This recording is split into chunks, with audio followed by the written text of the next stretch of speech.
Hello friends, ये है fast revision series की पहली वीडियो। मित्रों, फास्ट रिवीजन सीरीज़ मैंने स्टार्ट की, ये पहली वीडियो जिसके लिए थोड़ा इंट्रोडक्शन दे देता हूँ मैं इसके बारे में। जिन जिन पेपरों को मैंने अभी तक फुल पेपर सॉल्यूशन कराया है उन सभी के लिए मैं फास्ट रिवीजन सीरीज़ लेकर आने वाला हूँ। जैसे कि जो 50 मिनट की, 40 मिनट की, 30 मिनट की वीडियो मित्रों पूरी मिनट 10 मिनट, 7 मिनट, 8 मिनट में वो कन्वर्ट हो जाएगी। ठीक है मित्रों, तो इस सभी पेपर्स का मैं फुल पेपर सॉल्यूशन लेके आया था, जिनका उनकी सभी की फास्ट रिवीजन सीरीज़ की वीडियो लेकर आने वाला हूँ। ठीक है, तो ये पहली वीडियो है जिसकी लिंक, इसके डिस्क्रिप्शन में लिंक मैंने इसी पेपर के फुल पेपर सॉल्यूशन कराया है उसकी लिंक मैंने आपको दे दी। साथ ही साथ फर्स्ट सेमेस्टर के जितने भी पेपर सॉल्यूशन कराए हैं उसकी लिंक दे दूंगा फुल पेपर सॉल्यूशन की, और फास्ट रिवीजन सीरीज़ की भी लिंक इसी में दे दूंगा। ठीक है मित्रों, तो सारी वीडियोज़ को देखिए। अब चैनल पर वीडियो अच्छी लगी तो वीडियो को सब्सक्राइब जरूर करना। चलिए स्टार्ट करते हैं आज की इस वीडियो को। पहला वीडियो हमारा यहाँ पर महमूद गजनवी ने भारत पर कितनी बार आक्रमण किया? 17 बार। Option number D. इस्लाम विश्वास करता है एक ईश्वर बाद में। ऑप्शन नंबर ए। इस्लाम धर्म के प्रवक्ता थे हजरत Mohammad. Option number A. Mahmud Ghaznavi ने दूसरा आक्रमण किसके विरुद्ध किया? Jaipal. Option number B. Bharat पर सबसे आक्रमण करने वाले कौन थे? अरब। Option number A. तराइन का द्वितीय युद्ध कब हुआ? 1192 में। ऑप्शन नंबर सी। चंदावर के युद्ध में मोहम्मद गौरी ने किसको पराजित किया? जयचंद को। Option number D. Mahmud Ghaznavi ने सन 1125 में भारत के किस मंदिर पर आक्रमण किया था? सोमनाथ मंदिर। Option number D C sorry. Bharat में सूफी मत प्रचारित करने का श्रेय किसको जाता है? सूफी मत प्रचारित करने का श्रेय Khwaja Moinuddin Chishti. Option number C. इस्लाम के विरुद्ध राजपूतों की पराजय क्या करते? ऑप्शन नंबर डी उपरोक्त सभी। इतिहास के जनक के रूप में किसे जाना जाता है? हेरोडोटस। Option number C. दक्षिण भारत में मुख्यतः कौन सी संस्कृति विकसित हुई थी? Dravid. Option number B. Hind नाम की व्युत्पत्ति किस शब्द से हुई थी? सिंधु। Option number B. सर्वाधिक मात्रा में सिक्के हमें कहाँ से प्राप्त होते हैं? ऑप्शन नंबर डी गुप्तकाल। भारत में प्राचीन अभिलेख संग्रहित अथवा उत्कीर्ण है? ऑप्शन नंबर डी शिलाओं पर। अशोक के अभिलेख को सबसे वाला समझने वाला कौन था? James Prinsep. Option number B. निम्न में से कौन प्राचीन भारत का व्याकरण का प्रसिद्ध विद्वान था? पाणिनि। Option number D. एक second. Option number D Panini. ठीक है मित्रों, अगले प्रश्न की तरफ चलते हैं। प्राचीन बौद्ध ग्रंथ किस भाषा में लिखे गए थे? प्राचीन बौद्ध ग्रंथ किस भाषा में लिखे गए थे? Pali, Sanskrit, option number B. Mahabhashya नामक अष्टधाई पर लिखी गई टीका के रचयिता कौन थे? Option number B Patanjali. Bhimbetka की गुफाएं किस राज्य में स्थित है? Madhya Pradesh. Option number B. नवपाषाण काल में किस जगह पर पालतू कुत्तों को उनके मालिकों के साथ दफनाने का प्रावधान था? रुजोम। Option number D. प्रथमतः किस काल में हस्त निर्मित मिट्टी के बर्तनों का उपयोग हुआ? नवपाषाण काल। ऑप्शन नंबर सी। हड़प्पा के स्थल की खोज किस वर्ष में हुई थी? ऑप्शन नंबर सी 1921। मोहनजोदड़ो का सबसे महत्वपूर्ण सार्वजनिक स्थल कौन सा है? स्नानागार। Option number B. सिंधु सभ्यता के लोग स्वास्थ्य एवं सफाई के प्रति बहुत सजग थे, जो हमें उसकी विशेष प्रणाली में दिखाई दे, जो निम्न में से थी? जल निकास प्रबंधन। Option number C. मोहनजोदड़ो की खोज की थी R D Banerjee. Option number D. Sindhu घाटी इसके स्थल से काली चूड़ियां प्राप्त हुई हैं? Kalibangan. Option number D. Sindhu घाटी में सबसे पूर्ववर्ती स्थल कौन सा था? Alamgirpur, Meerut. Option number A. Sindhu सभ्यता के किस स्थल से पुजारी का सिर प्राप्त हुआ था? पुजारी का सिर प्राप्त हुआ था? Option number C Mohenjodaro. Sindhu घाटी के मोहरों पर अंकित चित्र को किस देवता का प्रतिरूप माना जाता है? Option number D Shiva. आर्यों के स्थानीय निवासों को संघर्ष हुआ, स्थानीय निवास कहलाए थे? दस्यु। Option number B. 10 राजाओं का युद्ध किस नदी के तट पर लड़ा गया था? Parushni, Ravi. Option number C. Parushni, इसका नाम रावी है। ठीक है मित्रों, परशुरी का जो अभी वर्तमान समय में नाम है वो रावी है। आर्यों का भारत में प्रवेश कब हुआ? ऑप्शन में सी 1500 ईसा पूर्व। कौन सा जीव आर्यों की संपत्ति का महत्वपूर्ण हिस्सा था? ऑप्शन में सी गाय। वैदिक काल में ऐस का शब्द किसके लिए प्रयोग है? तांबे के लिए। Option number A. वैदिक काल में राजा का निर्वाचन करने वाली संस्था कौन सी थी? Option number B Samiti. वैदिक काल का सर्वोच्च पदाधिकारी कौन था? पुरोहित। Option number A. वैदिक समय में पुरंदर किसे कहते थे? इंद्र। Option number D. किस वेद में पाप एवं रोग से मुक्ति के लिए जादुई मंत्रों का प्रावधान था? Option number C Atharvaveda. उत्तर वैदिक काल में भूमि क्षेत्र को किस नाम से पुकारते थे? ऑप्शन नंबर सी जनपद। उत्तर वैदिक काल में जनता द्वारा स्वेच्छा से राजा को भेंट प्रदान करने को कहते थे बलि। ऑप्शन नंबर सी। वैदिक समाज कितने वर्णों में विभाजित था? 4। Option number B. उत्तर वैदिक काल में हमें राजा के निर्वाचन का पता चलता है ऋग्वेद से। ऑप्शन नंबर ए। कौन सा अधिकारी उत्तर वैदिक काल में कर संग्रह के लिए उत्तरदायी था? बागदूत। Option number D. उनमें से कौन द्विज नहीं था? ऑप्शन नंबर डी शूद्र। कौन सा आश्रम अत्यंत महत्वपूर्ण में सर्वोच्च श्रेणी प्राप्त था? ऑप्शन नंबर बी गृहस्थ। उत्तर वैदिक काल में अन्न की किस प्रजाति को यव कहते थे? ऑप्शन नंबर ए गेहूं।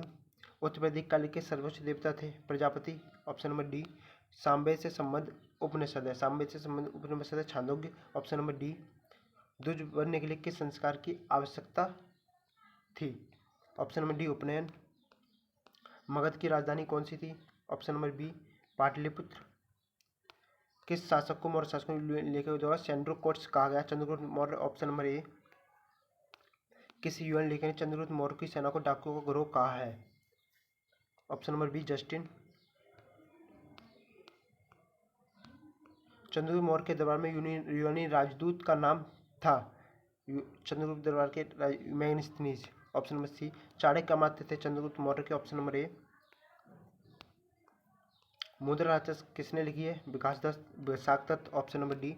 मौर्य शासन राजस्व विभाग का प्रशासन का अधिकारी कौन होता था? समाहर्ता। Option number D.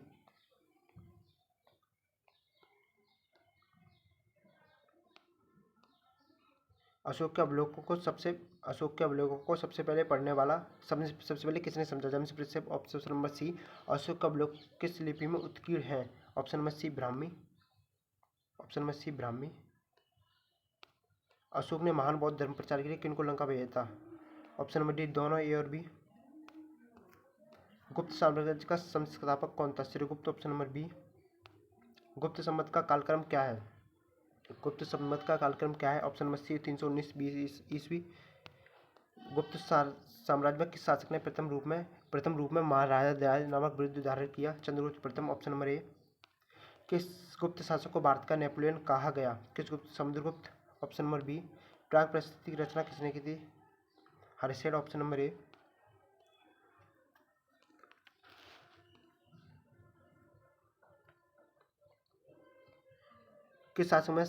किस गुप्त साम्राज्य में किस शासक द्वारा अश्वमेध यज्ञ आयोजित किया गया? समुद्रगुप्त। Option number B.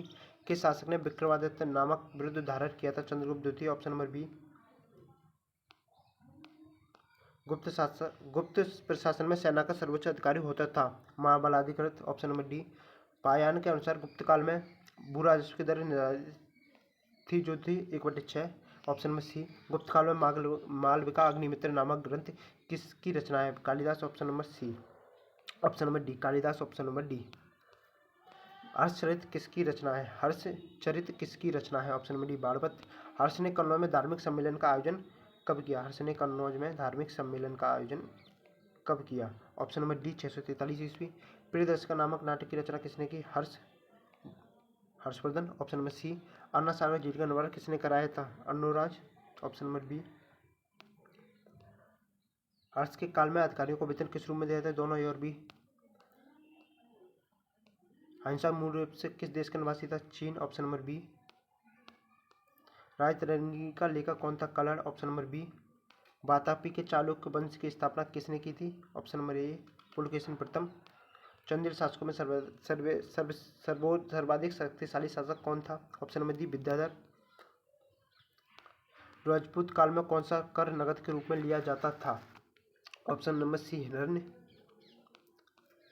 भारतीय इतिहास में सामंतवाद का सर्वप्रथम उल्लेख भूमि स्वामित्व के संदर्भ में किसने किया था? ऑप्शन नंबर ए मेरुतुंग। भारत में सामंतवाद किस काल में अपने चरमोत्कर्ष पर पहुंच गया? ऑप्शन नंबर डी राजपूत काल। किस शक शासकों के समय में सामंती वर्ग को कहते थे? महाक्षत्र। Option number A. किस काल में व्यापारिक संघों की मोहरें नहीं मिलती हैं जो आर्थिक पतन की सूचक हैं? ऑप्शन नंबर डी गुप्तोत्तर काल। यह कहाँ उल्लेखित है कि कलयुग में किसी सभी वर्णों का समान व्यवसाय बन जाएगी? ऑप्शन नंबर बी पुराणों में। ब्राह्मणों को दान में दी जाने वाली भूमि को कहते थे? Option number B Brahmadeva. किस स्मृति में राजस्व अधिकारियों को भूमिदान के रूप में वेतन देने की बात कही गई है? ऑप्शन नंबर बी मनु स्मृति। कृषि तथा पशुपालन को सामंत काल में संयुक्त रूप से क्या कहा जाता था? ऑप्शन नंबर बी व्यवसाय। भारत में सामंतवाद नामक पुस्तक के लेखक कौन है? D Kosambi. Option number B.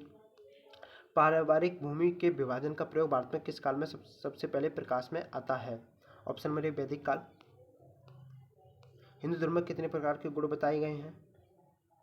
Option number B 3।